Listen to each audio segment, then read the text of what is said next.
우리는 지지난 주에 성도가 배워야 할 기술 설교 듣기 일에 대해서 살펴보았습니다.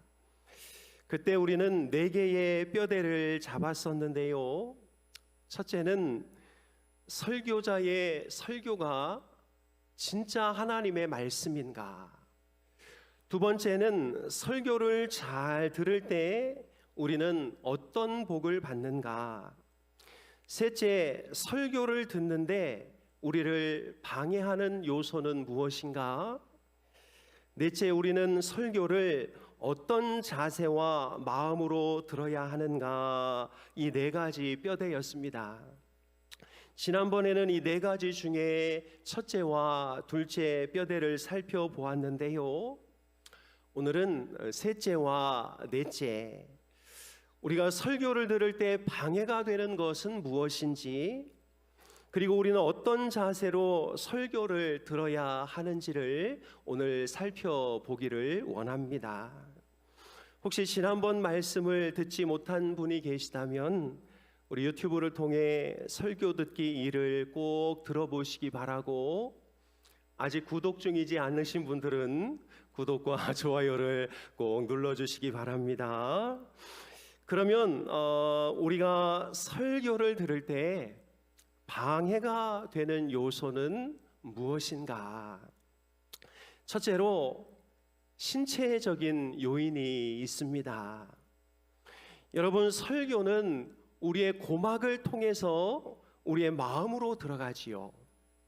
하나님의 말씀인 설교는 반드시 우리 귀를 통과해야만 우리의 마음속에 쌓일 수가 있습니다. 그래서 아무리 탁월한 설교자가 훌륭한 설교를 한다 할지라도 청중의 몸이 그것을 받아내지 못한다면 그 설교에서는 커다란 효력을 발휘할 수가 없습니다. 그래서 여러분, 우리 몸의 상태는 성공적인 설교를 위해서 매우 중요한 요인이 됩니다. 만약 머리가 깨질 듯이 아프다거나 감기나 질병으로 심한 통증을 느낀다거나 그러면 그날 우리는 설교에 집중할 수가 없는 것이지요.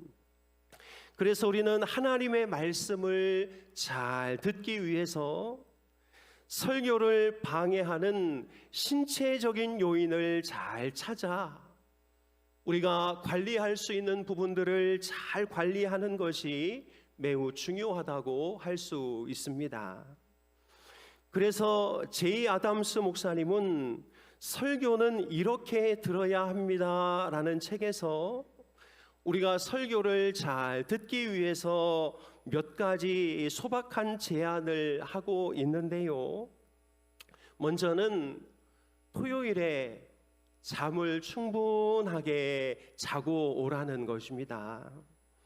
토요일에 이런저런 오락으로 몸을 피곤하게 만들지 말고 토요일은 주일을 위해서 조금 미리 잠자리에 들 것을 제안하고 있는 것이지요. 여러분, 설교에 대해서 빈번히 쏟아지는 비난이 무엇입니까? 설교가 너무 졸립다는 것입니다. 목사님이 설교를 시작하면 그 전까지는 말똥말똥했는데 설교만 시작하면 그때부터 잠이 쏟아진다는 것이지요. 그래서 어떤 교회 성도님들은 이런 말을 합니다. 우리 목사님은 재우는 게 은사야. 쌩쌩하던 사람도 우리 목사님이 설교하면 다 자. 그러나 여러분, 이 부분에 대해서 제이 아담스는 이렇게 말하고 있는데요. 우리 천천히 같이 한번 읽겠습니다. 전날 충분히 잠을 잔 사람들이 주일에 조는 것을 본 적이 없다. 설교자들이 청중을 졸게 만드는 것이 아니라 듣는 사람들이 스스로 잠에 빠진다는 말이 더 옳다. 사랑하는 여러분, 성경은 하루의 시작을 저녁이 되어 아침이 되니라고 말하고 있습니다. 그래서 사실 주일 준비는 토요일 저녁부터 시작되어야 하는 것이지요. 토요일 늦게까지 드라마를 보고 과음이나 쾌락에 우리 몸을 쓰게 되면 주일 설교 시간에 집중하는 것이 여간 어려운 것이 아닌 것이지요. 이것이 바로 우리가 설교를 듣지 못하게 하는 첫 번째 요인입니다. 두 번째는 환경적인 요인이 있습니다. 교회에 오면 설교에 집중하지 못하게 하는 여러 환경들이 있지요. 목사님이 늘 왼쪽으로 가름마를 타고 오더니 오늘은 왜 오른쪽으로 가름마를 타고 오셨나? 목사님의 넥타이 큐빅이 왜 이렇게 오늘 반짝거리나? 예배실 온도가 너무 덥고 혹은 너무 춥거나 이런 요인들이 우리가 설교에 집중하지 못하는 요인으로 자리 잡습니다. 깜빡거리는 전등, 내 눈앞에서 졸고 있는 성가대원, 물론 우리 교회는 없습니다. 네, 앞에 앉아 계신데 막 이렇게 꾸벅꾸벅 졸면 이게 집중이 안 되는 거죠. 그리고 휴대폰을 계속 들고 들락날락거리는 성도, 이런 모든 것들이 우리가 설교에 집중하는 것을 방해하는 것이지요. 우리 교회도 환경적인 약함들이 있습니다. 여름에는 더워서 힘들어하는 성도님들도 계시고, 또 겨울에는 추워서 힘들어하시는 성도님들을 볼 때 설교를 하고 있는 저도 막 정신이 분산되는데 하물며 앉아 계신 여러분들이야 오죽하겠나 싶을 때가 있습니다. 시원하고 깨끗한 화면에 큰 자막을 띄워서 찬양 가사를 올려주고 설교를 보조하면 좋겠는데 그리고 깜빡거리는 스크린 때문에 우리의 집중력이 흩어지기도 하지요. 그 외에도 주변을 둘러보면 설교에 집중하지 못하도록 우리의 신경을 건드리는 것들이 도처에 깔려 있는 것이지요. 그래서 여러분, 우리는 주일에 오면 다른 그 어떤 것보다 설교를 듣는데 방해받지 않는 자리를 선점해야 할 줄로 믿습니다. 내가 다른 것은 다 양보해도 이 은혜 받는 자리는 절대로 양보할 수 없다. 이런 마음으로 주일 예배에 집중해야 하는 것이지요. 그런데 어떤 분들은 양보심이 특출나서 그까짓 은혜 제가 양보하겠습니다. 제가 은혜 자리 양보하고 뒷자리 기둥 뒤에 앉아 있을 테니 다른 분들을 은혜 자리로 앉혀 주십시오. 이렇게 양보하는 분들이 계신데요. 이제 그러지 않으셔도 됩니다. 여러분, 다른 것은 양보해도 은혜 받는 것은 양보하시면 안 됩니다. 최대한 시원한 자리, 또 최대한 스피커 소리가 좀 선명한 자리, 최대한 다른 사람의 행동이 내 시선을 빼앗지 않는 그 자리를 선점하여 환경에서 오는 이 설교의 누수 현상을 잘 잡아낼 수 있기를 주님의 이름으로 축복합니다. 그런 이야기가 있죠. 앞자리는 금자리, 중간 자리는 은자리, 뒷자리는 잠자리. 여러분, 잠자리는 좀 피하시기를 축복합니다. 우리 옆 사람과 이렇게 인사하겠습니다. 우리 설교의 누수 현상을 잘 잡아냅시다. 인사하겠습니다. 우리 설교의 누수 현상을 잘 잡아냅시다. 셋째로 태도적인 요인이 있습니다.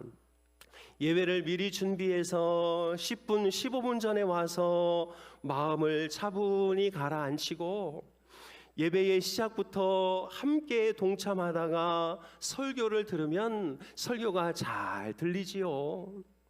그런데 온 식구가 예배에 늦어 급하게 허겁지겁 들어와서 그때부터 마음을 진정시키려고 하니 설교가 귀에 들어올 틈이 없는 것이지요.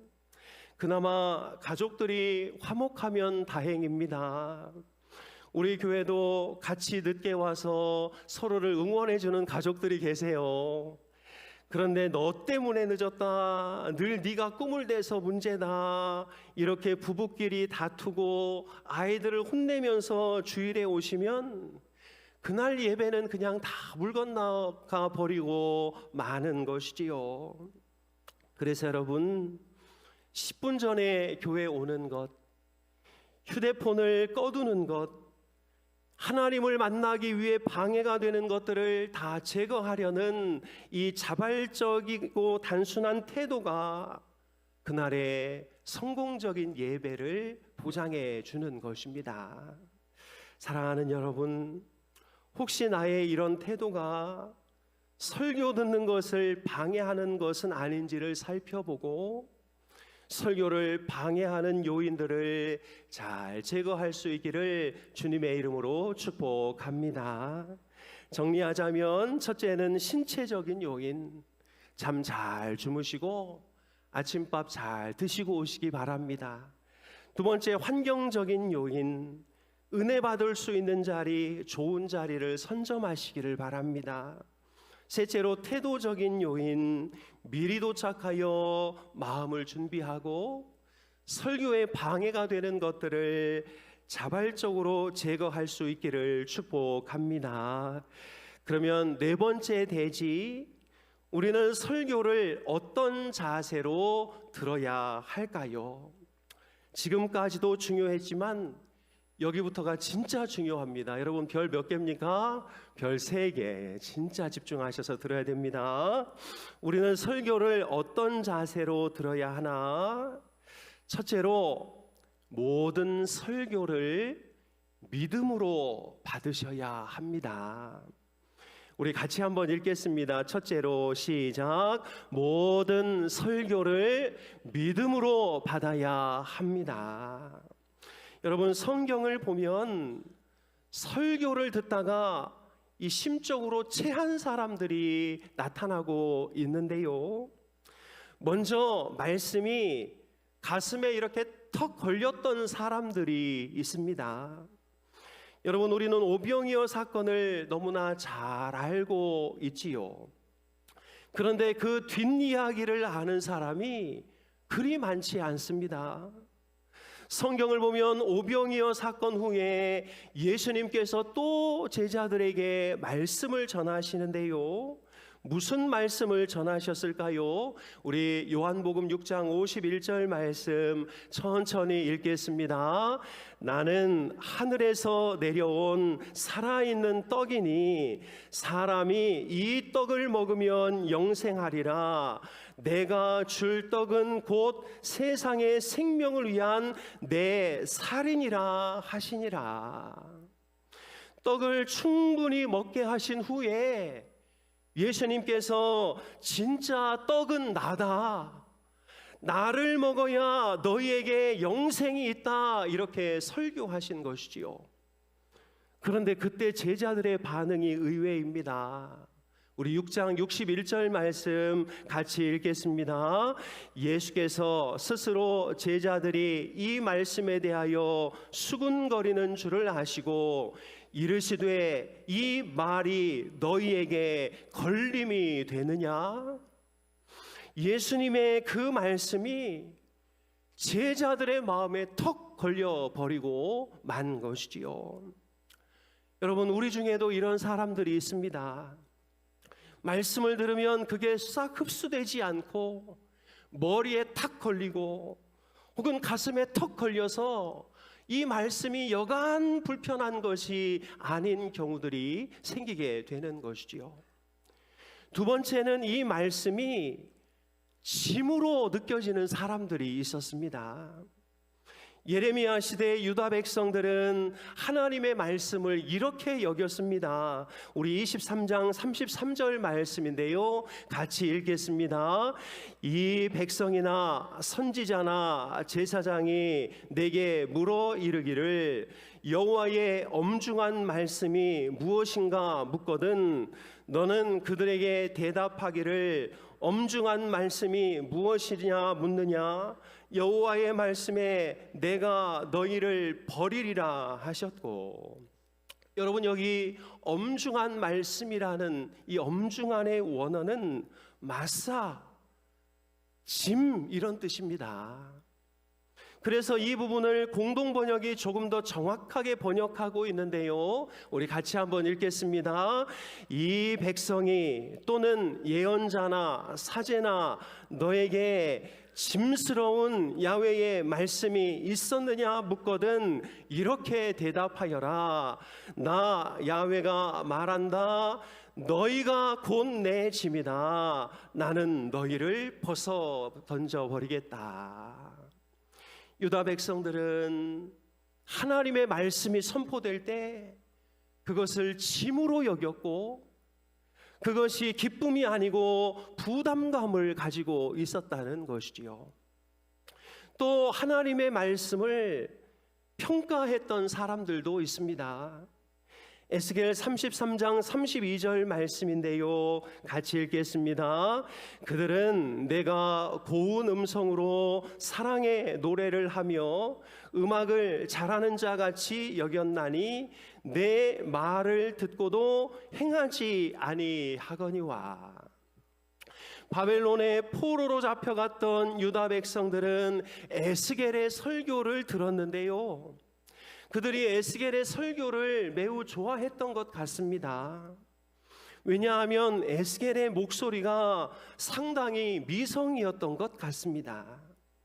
그런데 여러분, 이것이 에스겔에 대한 칭찬이었을까요? 그렇게 멋진 목소리로 전달된 설교를 들었음에도 멋진 설교 잘 들었지 하면서 그게 끝이었다라는 것이죠. 지금도 이런 성도들이 있습니다. 우리 목사님 목소리는 참 좋지.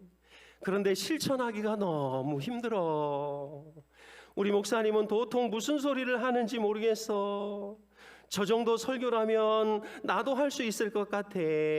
이렇게 설교를 평가하면서 설교를 실천하는 데는 게을렀다는 것이지요.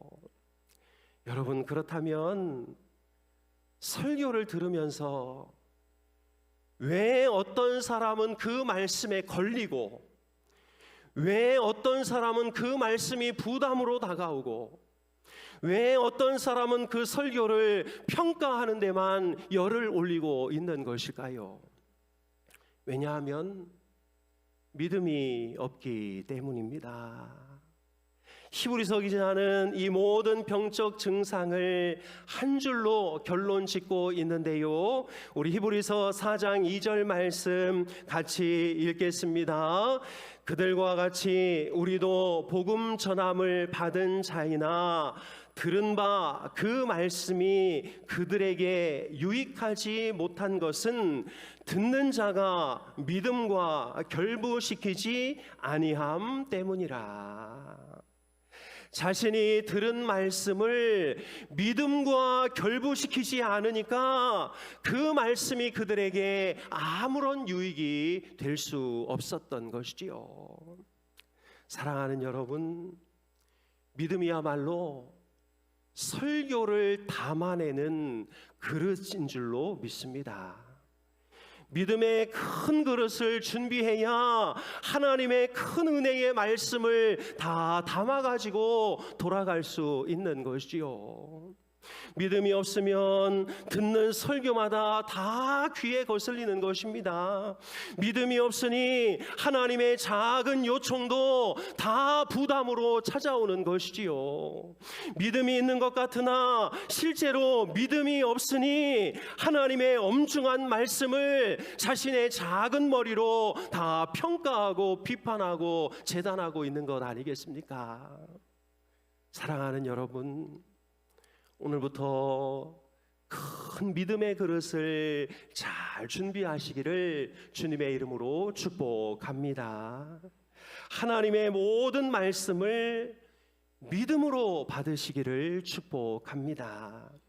우리는 설교를 어떤 자세로 들어야 하나? 둘째로, 설교 중에 책망이 있다면 감사함으로 받아야 합니다. 여러분, 하나님께서 설교자를 통해 우리에게 말씀을 주시는 이유가 무엇입니까? 딱 하나지요. 우리를 변화시켜 가기 위함입니다. 위로의 말씀을 주는 것도 사실은 우리를 변화시켜 가기 위함인 것이고, 책망의 말씀을 주는 것도 사실은 우리를 변화시켜 가기 위함인 것이지요. 그래서 디모데후서 3장 16절은 이렇게 말씀하고 있는데요, 같이 읽겠습니다. 모든 성경은 하나님의 감동으로 된 것으로 교훈과 책망과 바르게 함과 의로 교육하기에 유익하니. 하나님의 말씀에는 교훈과 책망과 교정의 목적이 있습니다. 그래서 여러분, 설교를 듣다 보면 말씀이 어느 순간 자기 가슴을 쿡 찌르는 순간이 찾아오지요. 아, 저 말씀은 나에게 하시는 소리구나 라고 느껴지는 순간이 있습니다. 그런데 그때의 반응은 둘로 나뉩니다. 어떤 사람은 설교자가 나를 공격하는구나 이렇게 여기는 사람이 있고, 어떤 사람은 하나님이 오늘 나에게 특별히 하고 싶은 말씀이 있으시구나 이렇게 반응하는 사람들이 있지요. 여러분, 말씀은 무엇인가요? 우리 예레미야 23장 29절 말씀 같이 읽겠습니다. 여호와의 말씀이니라 내 말이 불같이 아니하냐, 바위를 쳐서 부스러뜨리는 방망이 같이 아니하냐. 하나님은 당신의 말씀이 불과 같고 방망이와 같다고 말씀하고 있지요. 나의 더러운 부분을 확 태워버리고 나의 잘못된 습관을 다 부숴버리는 능력이 말씀 안에 있다는 것입니다. 옛날 우리 엄마들 빨래를 그 광주리에 다 넣어서 우물가로 다 모이면 물 뿌리고 빨래비누로 잘 비벼서는 그 방망이로 빨래를 딱딱딱딱 치지 않았나요? 그러면 그 빨래에서 그냥 더러운 뗏물이 쫙 빠졌던 것처럼 우리를 깨끗하게 만들려고 하나님께서는 말씀의 몽둥이로 우리를 팍팍 때리실 때가 있는 것이지요. 그래서 여러분, 설교를 통해 책망을 받으시거든 하나님께서 나를 이 부분을 새롭게 빚어가기를 원하시는구나 이렇게 생각하시고 오히려 그 부분에 감사할 수 있기를 주님의 이름으로 축복합니다. 그래서 다윗은 이렇게 말씀하고 있습니다. 같이 읽겠습니다. 의인이 나를 칠지라도 은혜로 여기며 책망할지라도 머리에 기름같이 여겨서 내 머리가 이를 거절하지 아니할지라. 그들의 재난 중에도 내가 항상 기도하리로다. 사랑하는 여러분, 하나님이 나를 칠지라도 그것을 은혜로 여기고 책망할지라도 머리에 기름같이 여겨서 오히려 그 부분을 붙들고 기도하는 우리 모두가 될 수 있기를 주님의 이름으로 축복합니다. 셋째로, 우리는 설교를 어떤 자세로 들어야 하나? 설교를 나에게 맞추지 말고 나를 설교에 맞춰야 합니다. 여러분, 설교를 듣다 보면 목사님의 설교가 평소 내가 알고 있던 것과 다르게 말씀하시는 경우가 있지요. 나는 지금까지 몇십 년을 이렇게 믿어왔는데 목사님이 내가 아는 것과 전혀 다른 말씀을 하실 때가 있습니다. 그때는 어떻게 해야 할까요? 이단적인 교리가 아니라면 설교자의 설교를 하나님의 말씀으로 받고 거기에 순종해야 하는 것이지요. 자기가 다 결정해 놓은 후에 하나님의 말씀이 자기 생각과 일치하면 순종하고 자기 생각과 일치하지 않을 때 말씀을 버리는 행동이야말로 참으로 어리석은 행동인 것이지요. 오늘 본문을 보십시오. 예레미야 42장은 유다가 바벨론에게 멸망하여 유다 백성들이 포로로 끌려가는 상황을 보여주고 있습니다. 그때 남아있던 유대인들은 우리가 바벨론으로 포로로 끌려가느니 차라리 이쪽 애굽과 손을 잡고 애굽에 피신하는 쪽이 낫다고 생각하고 있었습니다. 이런 상황에 유대인들은 예레미야를 불러 하나님의 말씀을 전해달라고 요청하지요. 우리 예레미야 42장 6절 말씀 같이 한번 읽겠습니다.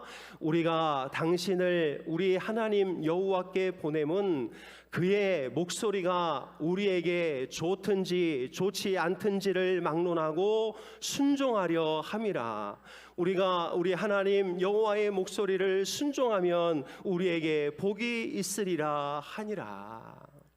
순종하겠다는 것이지요. 기도하고 준비한 말씀, 하나님이 주신 말씀에 내 뜻과 맞지 않든 맞든 순종하겠다는 것입니다.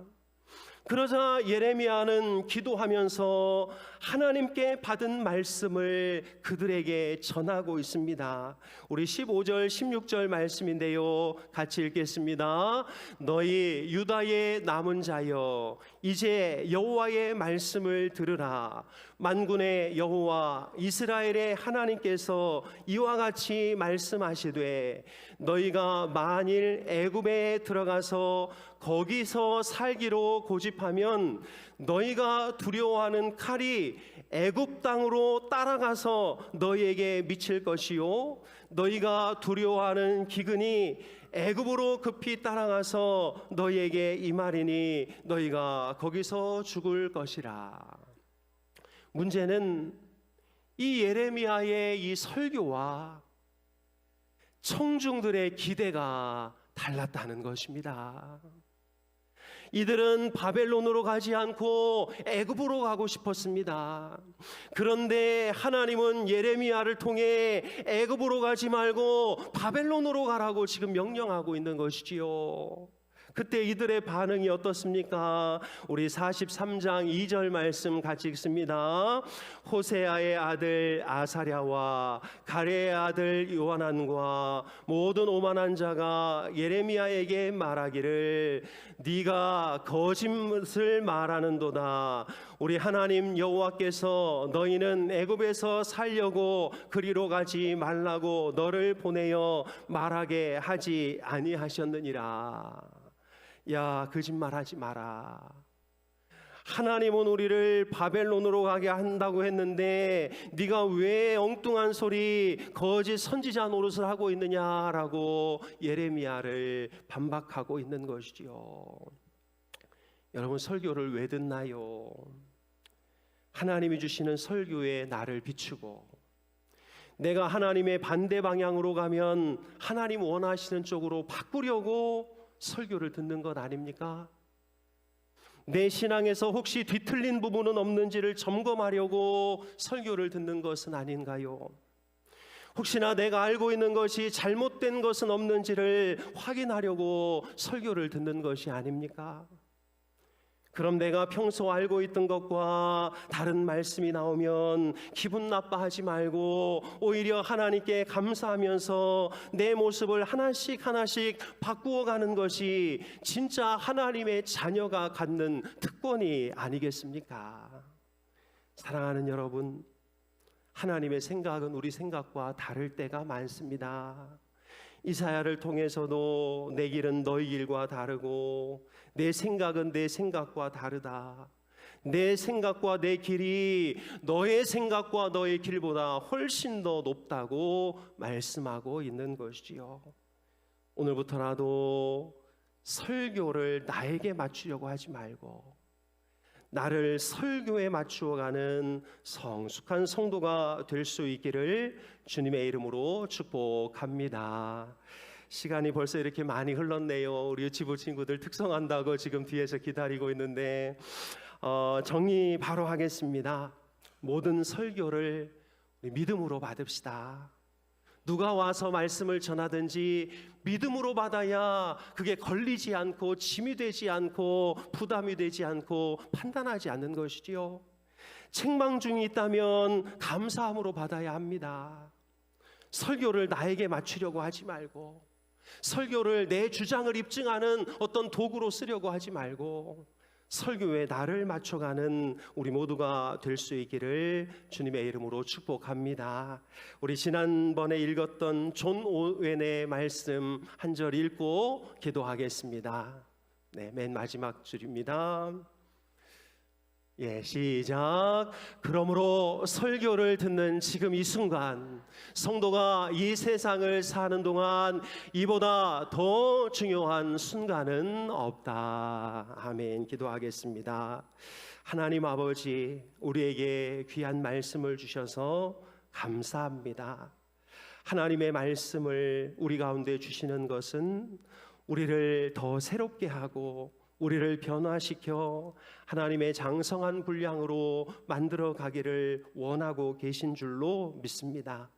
하나님, 우리가 모든 신체적이고 환경적이고 태도적인 요인을 잘 절제하여 하나님의 말씀에 집중하게 하여 주옵소서. 모든 설교를 믿음으로 받게 하여 주옵소서. 책망이 있다면 감사로 받게 하여 주옵소서. 내 생각과 다르다면 하나님의 말씀에 기꺼이 나를 끼워 맞추도록 인도하여 주옵소서. 오늘도 하나님 앞에 나와 귀한 예배를 드리며 주님 앞에 귀한 예물을 올려드립니다. 우리가 드리는 예물이 하나님께 영광이 되게 도와주시고 하나님 나라를 확장하는 좋은 도구가 되게 도와주시고 하나님의 교회가 든든히 세워질 수 있도록 인도하여 주옵소서.